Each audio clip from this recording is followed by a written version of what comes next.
What's going on, Facebook fam? Ricky V here. Hey, we're gonna kick it off. We're gonna do a quick Zoom here or a quick Facebook Live. I'm just actually looking at my screen here. But I wanted to see who is out there with me on a Saturday night. Let's see who's out there. Give me 1 second. We're gonna go ahead and get this kicked off. And by the way, if you can, come say what's up and share this video. We're gonna drop some value and see what we can pull off here. But anyways, hope everyone's having a great Saturday. What's going on, everybody? I want to make sure my phone doesn't fall off.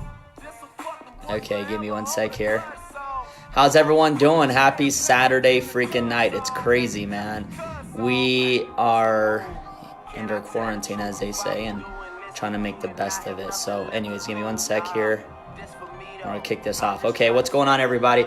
Hey, what's going on, Sonia? What's going on, Ceci? What's up, Jodel, Denise? And I hope everyone's... What's up, Nikki from Australia? Australia in the house. So, hey, we're going to kick off a nice Facebook Live here. And what I want to do is I actually want to make it a Q&A. I'm actually going to cover some things. And then, shoot, where the heck's my pen? And then we're going to go ahead and kick this whole thing off. Here it is. Okay, so I want to do a Q&A. I want to know what your thoughts are, what you're doing on a Saturday night. Drop in the comments below. Let me know what you're up to on a Saturday night. For the first time in my life, y'all, like the first time in my life, I took a nap. And not only did I take a nap, but I legit took a nap at like 7, which was about an hour and a half ago. I took a nap for about 30, 40 minutes, and it was like the best feeling in the world.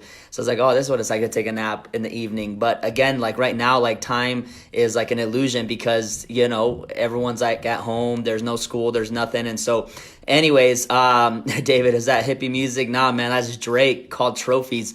What's going on, Lisa? What's going on, Cindy? Okay, so here's what I want to do, you all. I want to do a live Q&A, and then I'm going to actually cover some things, or I'll cover some things first, and I'll go into a live Q&A. Whatever y'all want to talk about, whatever you guys want to ask, whether it comes on entrepreneurship, whether it comes on to sales, whether it comes on to marketing, whether it comes on to network marketing, whether it comes on to recruiting, or whether it comes on to selling a product, whatever it is that y'all want to talk about, I want to deliver any content. So if anyone has any questions, start dropping in the comments below. But it's been a crazy time, you know. Last few days, we got bored. So I said, hey, you know what? Let's go out and let's go rent.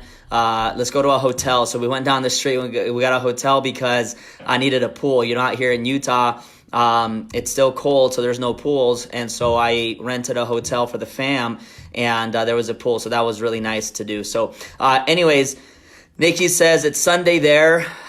Reach out, inspiring others, the whole lot. How to reach out, how to build a team, how to build a big business. Yeah, I know it's crazy. So replying to David, be nice.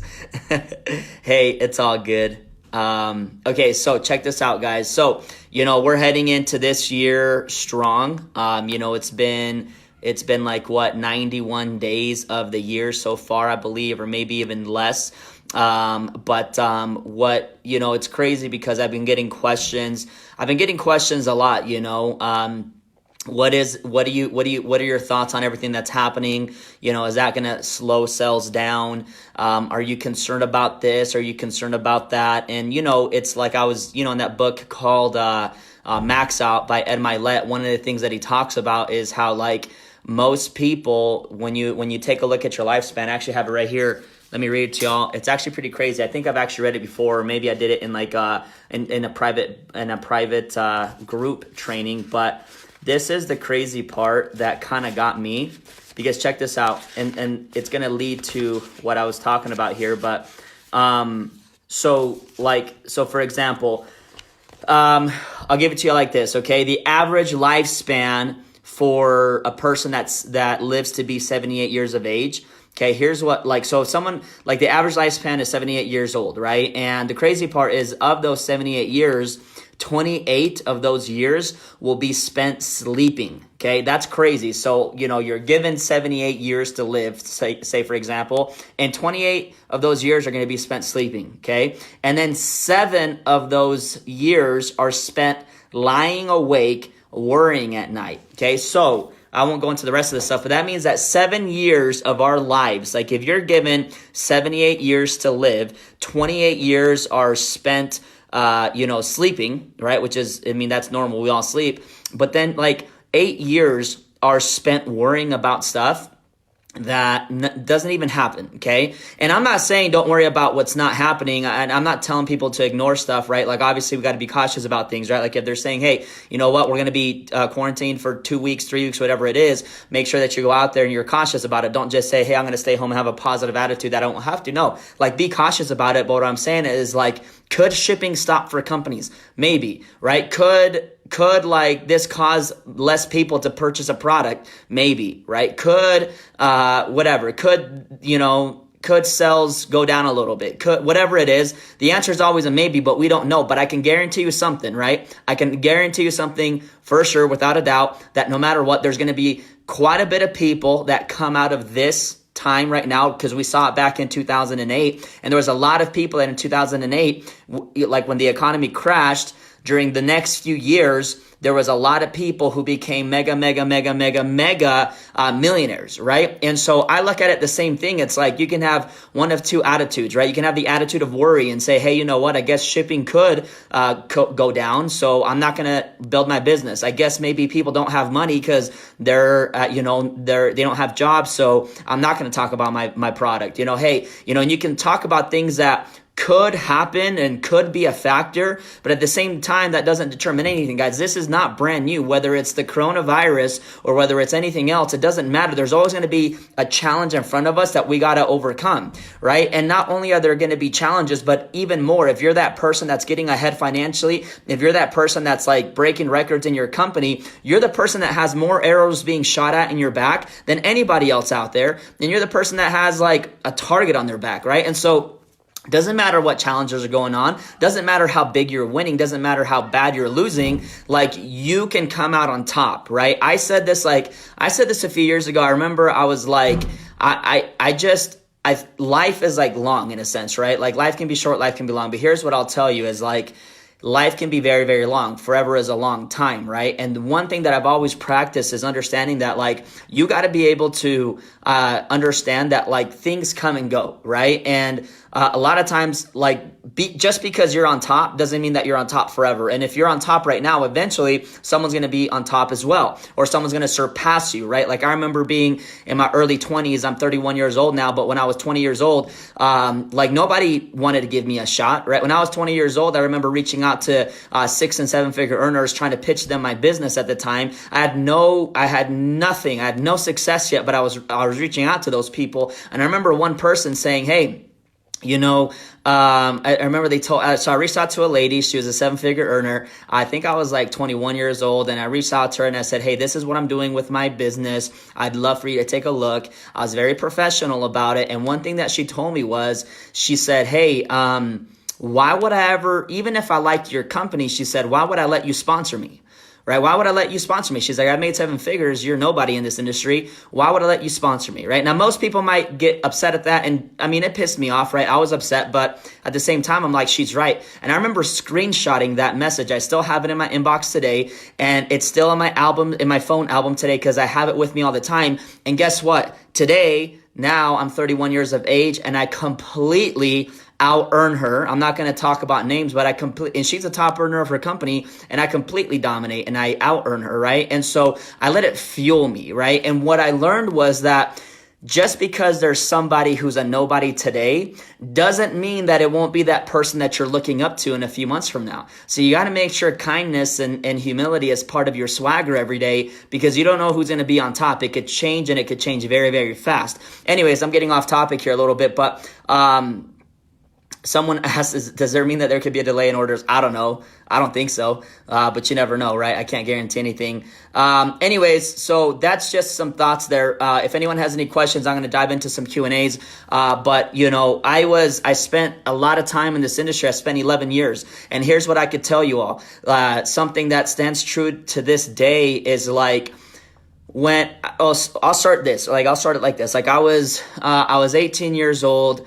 I was like lost in my life. I'm like, what am I going to do? And nothing was going my way.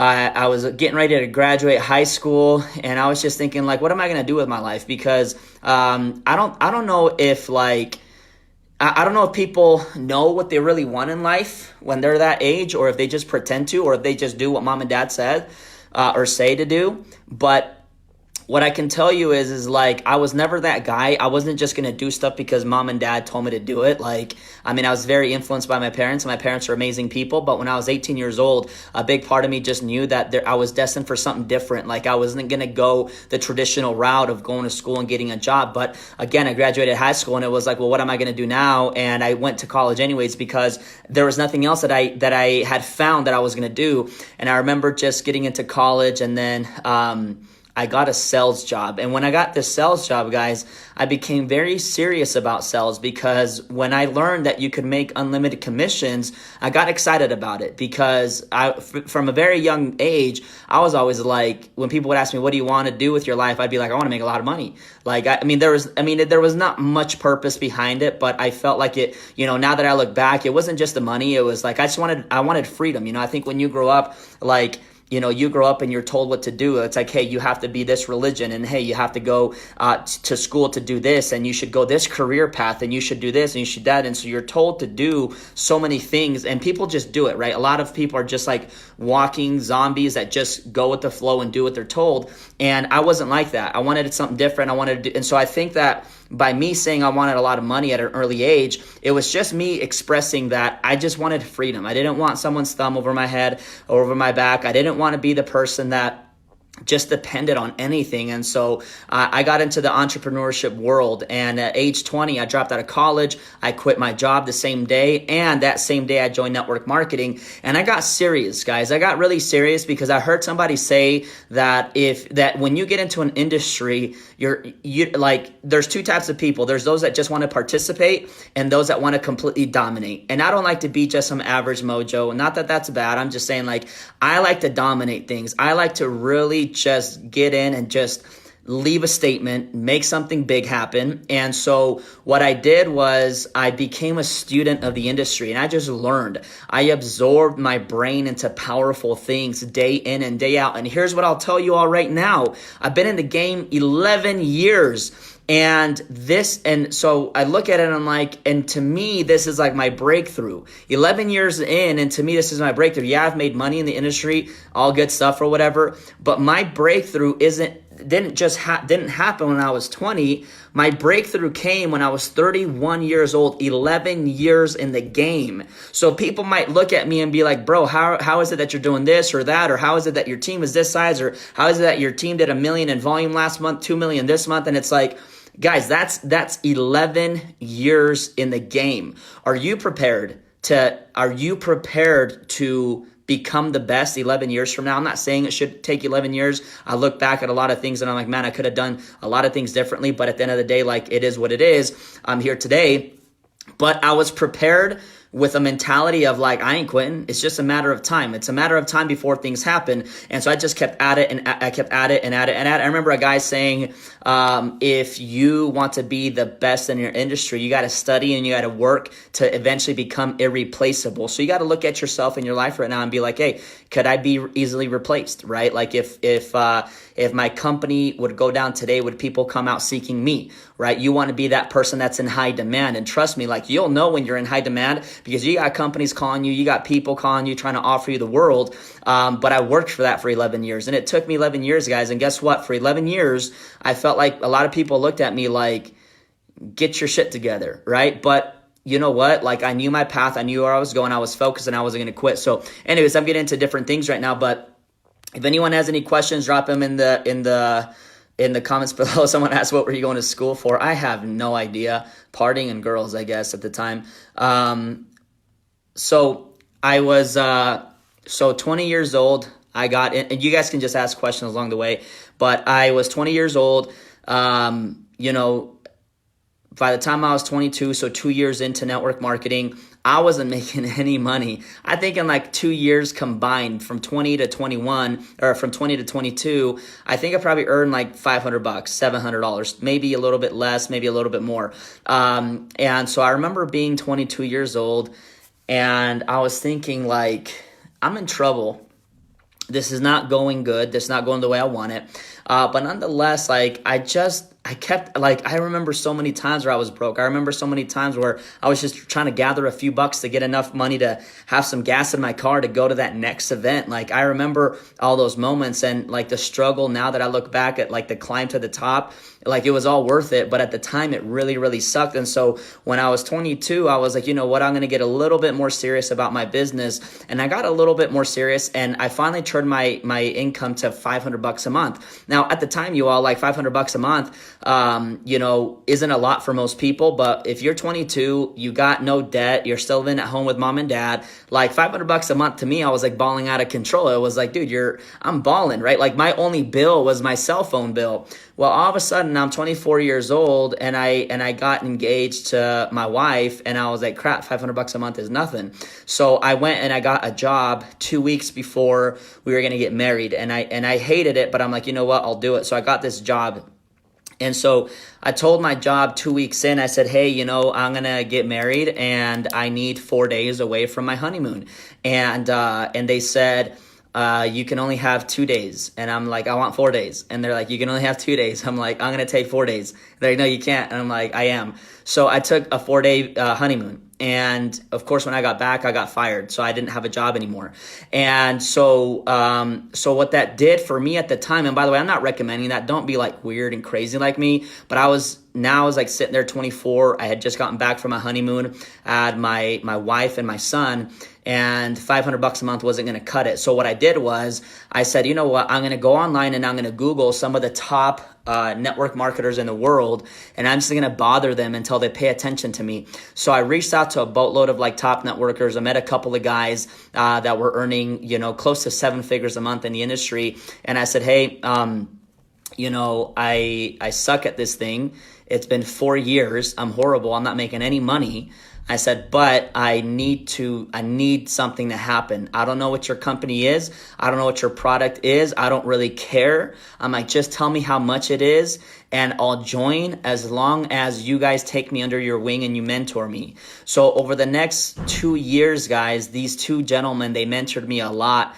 And I was frustrated the first 3 months that I was working with them, because when I started working with them, I jumped into strategy. I said, hey, just teach me what to do. Like, I'll go do it. And these guys were talking about mindset. And I was like, no, just tell me what I got to do to go out there and recruit more people. And they're like, no. They're like, look, your problem is not that you can't recruit. Like, obviously, you know how to build this business. You know how to recruit. You know how to get a customer. You know the basic fundamentals. That's all you ever need to learn about network marketing. They explained to me, they said, the reason why most people don't make money is because the mindset is just not there. They told me, dude, you're mentally screwed up. That's what they told me. They were real with me, and I appreciate it. You're mentally screwed up. You're mentally screwed up because you have horrible self-esteem. You have low confidence, if any. You just need to work on you. So I was like, okay. And I remember looking back in my years of like growing up, and I remember I was just that quiet kid. And so growing up, people used to always tell me that I was quiet.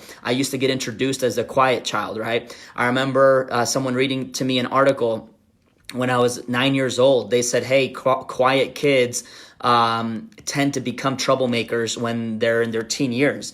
And so I was told all these things. And what ended up happening, y'all, was that when I was 13, from ages 13 to 19, I was a complete troublemaker. After 19, I was like, fine, like weird, right? But it was like this mental programming. I got my girlfriend pregnant when I was 19 years old, and I dropped out of college when I was 20. So like being this shy, quiet kid who dropped out of college, who quit his job, who got his girlfriend pregnant at 19, like there's no credibility behind that. You know what I mean? And so they were right. They're like, dude, you think so poorly about yourself. And so what they encouraged me to do, they encouraged me to write down like a new story about my life. And I remember writing a new story about my life, and I remember emailing it to one of these guys, and their reply was, it's not good enough.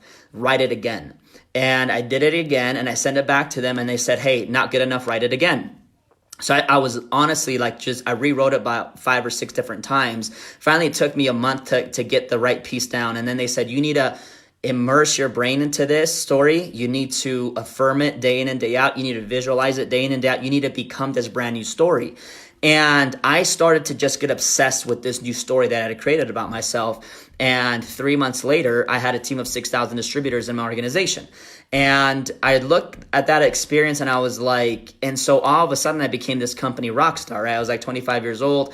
I had teams growing all over the world now. I had a team in Korea. I was flying in South Korea. I was flying into South Korea to do events. I was flying into Peru to do events. I was licensing and registering companies and products all over the world in different countries. I had teams in China and Italy. And I'm sitting there like, what the hell just happened? And people are asking me, dude, so what are you doing? What are you doing? What are you doing? Like, tell us what you're doing. And I'm like, I couldn't tell them what I was doing because I didn't know what had happened. But what had happened was that I changed. Like my mentality about myself changed. My confidence level changed. Who I thought I was no longer real. I'd created a new version of myself. I'd basically recreated myself, and now I was this different person. And I was just attracting incredible leaders. I was attracting teams. Like, I remember all of a sudden it went from me reaching out to people to all of a sudden people reaching out to me. I remember I had a lady in my inbox constantly messaging me. I told my wife one day, I'm like, gosh, this lady's annoying. She always wants to talk about business, but she's in Mexico and our company isn't in Mexico. This was back when I was like 24. And she was like, why don't you just message her? I was like, okay, cool. So I messaged her, and she was like, I want to bring your company to Mexico. I've seen you online. I want to work with you. I said, okay, great. And I kind of just gave her the cold shoulder, kind of like, okay, whatever, do your thing. And over the next few months, she grew a team of a few thousand distributors out in Mexico. She opened up the company out there, right? So what I'm saying to you all is that this kind of has to do with the whole question of like, well, are you scared about the coronavirus? Are you scared about, getting shut down for 2 weeks and having to be at your home for 2 weeks? Are you scared that shipping might stop? Are you scared about this? I'm like, look, I could be a lot of things right now, but what I'm choosing to be is I'm choosing to be strong. I'm choosing to be cautious. I'm choosing to be powerful. More importantly, I'm choosing to move forward in confidence. I'm choosing to make sure that I'm using this moment to prepare the rest of my life. I honestly believe that the people that take advantage of what's happening right now, and by taking advantage, I don't mean that in like a negative context. I'm just mean for those of you that take advantage in terms of saying, hey, this is my moment. Like, you're at home anyways. You're stuck at home. What are you going to do? Go build a business, right? And so for me, it's like, I got excited with all this craziness happening. I got excited about my goals. I got excited about my future because you hear about these stories happening in the history books of how like the economies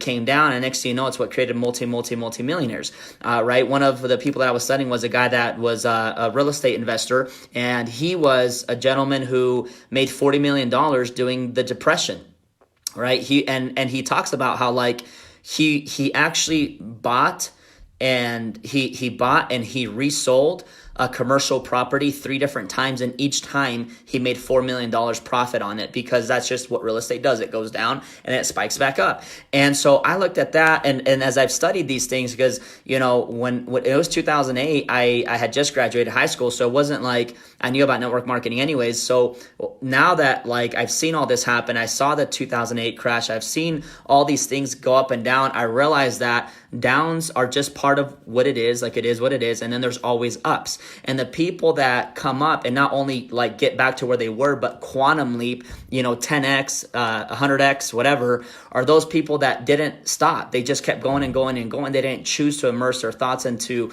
what could happen if, like, I'm not going to lay in bed at night and say, gosh, what if shipping closes? Like, well, why would I think about that? Why would you think about anything that you don't want to become a reality? Why would you think about anything that's not a reality? Why would you think, even if it was a reality, why would you continue to consume yourself in that, right? And it's like the science of getting rich. I always talk about this, the science of getting rich. It's like the person with like a person that has real power is a person that not only, like, because it's easy to be in an environment and think about that environment.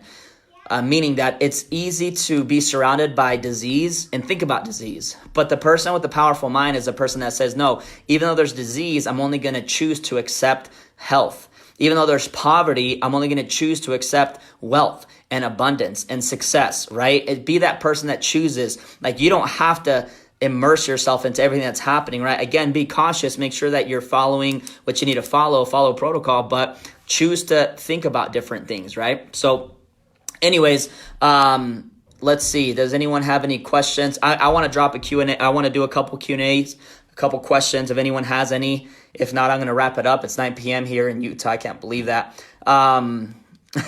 That's funny. Someone says, I don't know about y'all, but I be getting the Holy Ghost moving in me when Ricky starts talking. That's hilarious.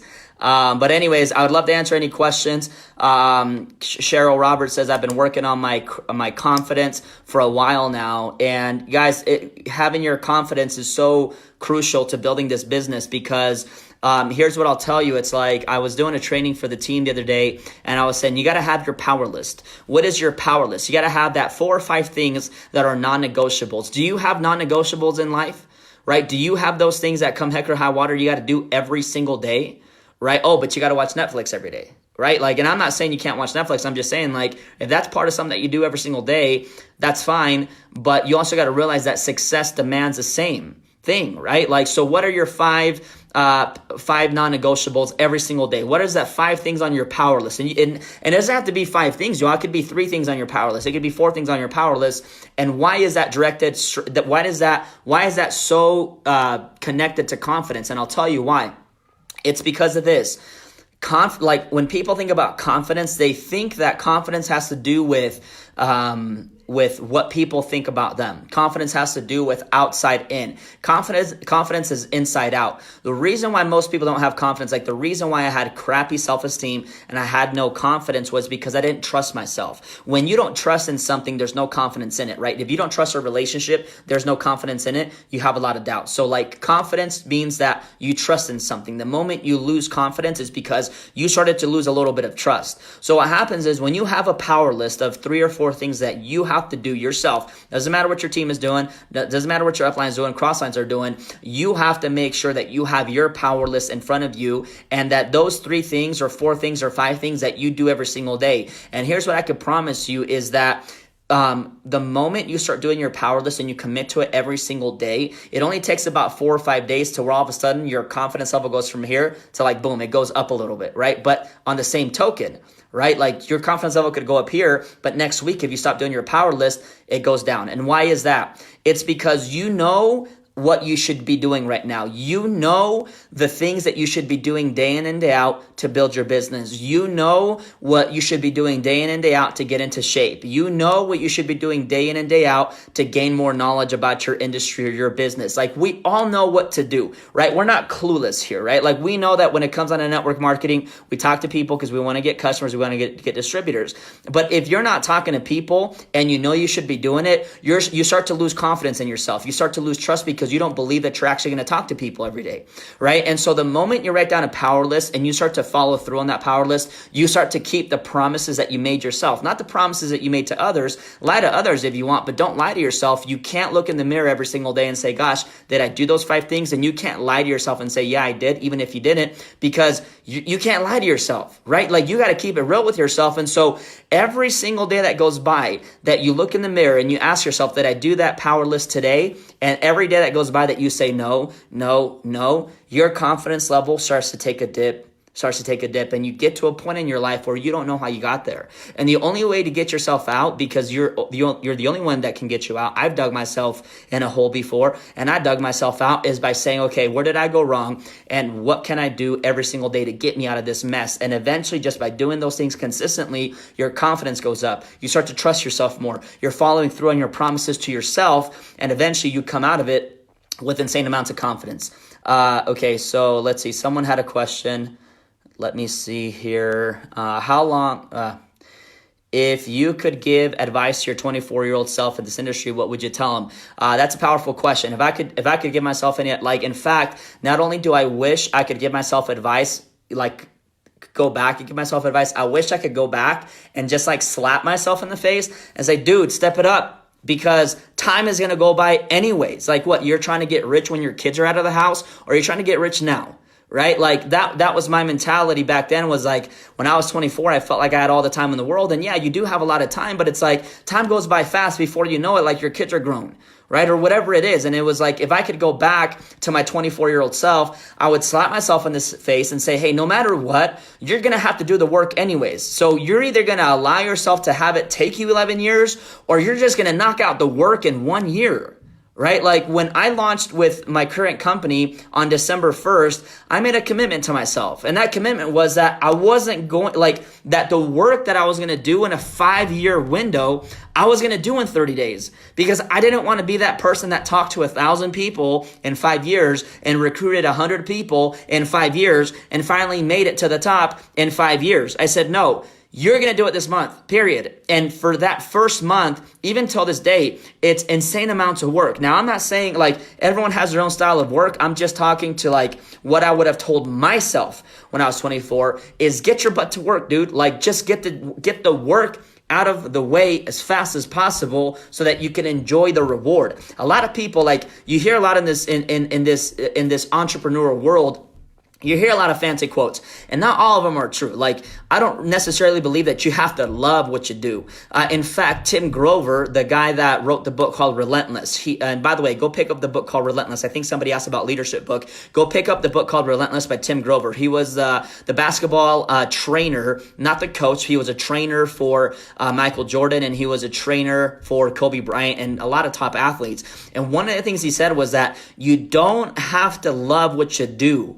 You don't have to love the work, right? Because who says, hey, today I'm excited about getting rejected. Today I'm excited to talk to 10 people and have 9 of them tell me no. Like, that's not something I get excited about. So he said, you don't have to like the work. You don't have to love the work. You don't even have to love what you do. But here's what you do need. You need to crave that end result. You need to love that end result so much. You need to love that end result so much that the work becomes irrelevant, right? And I'm sitting here in a moment in my life and I'm like, gosh, life is beautiful, you all. And you would freaking just break through a brick wall if it was in front of you right now with your bare fists, if you knew what it was like, in my opinion, to be living the life that I live, or many others on this Facebook Live, you know? So if I could tell myself anything back when I was 24 is, bro, like just get your butt to work, get more serious about it. Like do the work necessary, read the books, go to the seminars, talk to the people, follow up, like just go all in, because I was always so fearful of like what people think about me. And the moment you can let go of what people think about you guys, that's like the realest form of freedom. That's the realest form of freedom, because now you're allowed to be yourself and you don't care about anybody's opinion. But I was so focused on what are people going to think about me? Why? Because I had such a low self-esteem, but I finally figured out who I was, and I finally figured out what I represented, and now I don't care, right? Like hey, you know what? Like I do my best to make sure that I'm kind to everybody. I make sure that I invest my time into people, but at the end of the day, I could care less whether someone likes me or not, because that has no relevance to where I'm going in my life. That has no relevance. When I look at my wife and kids, I'm like, dude, if y'all love me and you guys cheer for me, that's all the people I need in the stands, right? So anyways, that's kind of what I'm about. Nikki says, how long will trial packs till they're up and ready? It'll be this month sometime. Best book recommendation for leadership. Pick up the book called Relentless by Tim Grover. Pick up the book called Max Out by Ed Mylett. And here's what I would recommend for you all to do. So when I picked up this book called Max Out,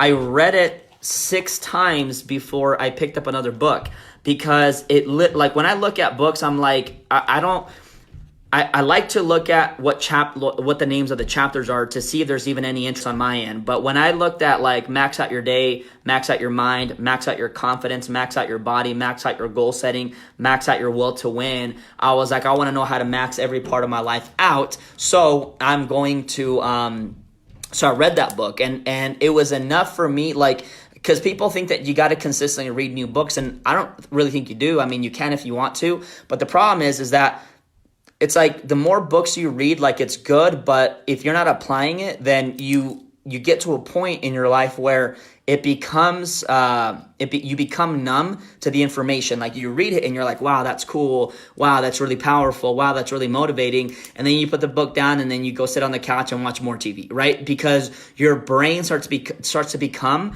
numb to the information because you've already read it enough times, right? So one of the books that I picked up was You Were Born Rich and Napoleon and Think and Grow Rich. So You Were Born Rich by Bob Proctor and Think and Grow Rich by Napoleon Hill. And I read those books over and over and over again. And so that's what really taught me to say, hey, you know what? If I want something, I got to write it down. I got to put a date next to it. I got to put pictures in my house all over that thing that I want, and eventually it'll come to fruition. I remember 2016, it was January of 2000, it was either 2016 or 2015.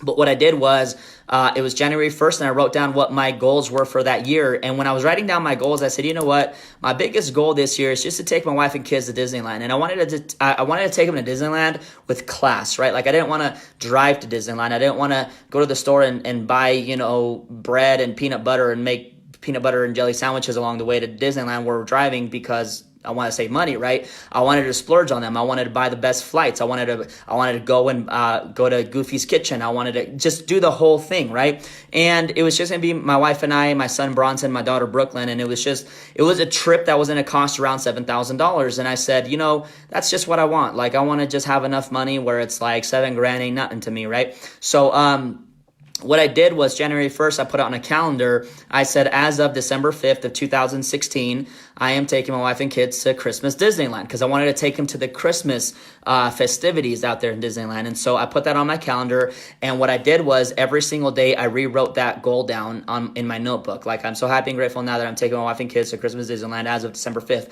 And I wrote it down every single day, and I had pictures of it, right? And so it didn't take me from January to December to be able to achieve that. My income like tripled over the next 3 months, where I was able to have enough income to do it then, but I didn't, right? Because I wanted to do the whole Christmas thing. So we waited until then. But the point is that like, if I would have just read Napoleon Hill's book over and over and over again without ever applying it, then nothing would have happened with it. And so what I did was I said, you know what, I'm going to read it over and over and over again until it really stands out. And in Napoleon Hill's book, Think and Grow Rich, a lot of people really miss the information. And one of the most powerful, there's two powerful things that stick out in my brain about Think and Grow Rich. Okay, number one is a burning desire, and number two is auto-suggestion. So like the burning desire of it, like the number one reason why people, by the way, my phone might die, I only have 10%, but the number one reason why people don't win in life is because they don't know what they want. And those that do know what they want, they don't even think about it. They know what they want, but they don't think about it much, right?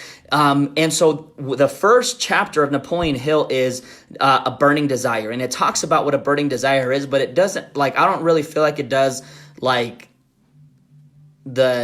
I don't know. I feel like it should talk more about a burning desire, because what a burning desire means is that you have to become so emotionally attached and obsessed to an idea so much that you literally make your brain become magnetized to that idea, so much so that your vibration in your body is elevated to a degree that you start attracting that thing into your world.